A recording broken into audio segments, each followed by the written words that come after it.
பாசத்துக்கு அர்த்தம் இருக்கு, ஆனா அப்பா மகள் மேல வச்சிருக்கிற பாசத்துக்கு அகராதியில கூட அர்த்தம் இல்ல. அம்மா மேல கோபத்தை காட்டுவாரே தவிர மக கிட்ட காட்டிக்க மாட்டாரு. அம்மாவை ஏச மனசு வரும், ஆனா மகளை ஏசுறதுக்கு வார்த்தை வராது அவருக்கு. அப்பான்னு நம்ம கூப்பிடுவோம், ஆனா அவரு நம்மள பெத்த தாயா நினைச்சு கூப்பிடுவாரு. ஒரு பொண்ணு பிறந்த வீட்டுல இருந்து புகுந்த வீட்டுக்கு போனாலும் அப்பா பாசத்துக்கு ஈடா வேற எதுவுமே கிடையாது.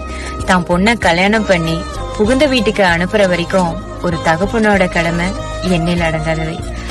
அப்பா கவலையா இருந்தாலும் மக கிட்ட காட்டிக்க மாட்டாரு, அப்பா கஷ்டத்துல இருந்தாலும் மக கிட்ட காட்டிக்க மாட்டாரு. அப்பா என்ன பண்ணாலும் சரியா இருக்கும், அப்பா என்ன செஞ்சாலும் சரியா இருக்கும், அப்பா என்ன முடிவு எடுத்தாலும் சரியா இருக்கும்னு என் அப்பாதான் எனக்கு ஈரோன்னு சொல்ற மகள்கள். வாழ்க்கையில கஷ்டம்னா என்னன்னு அந்த இடத்துல அப்பா இல்லாதப்ப தெரியும்.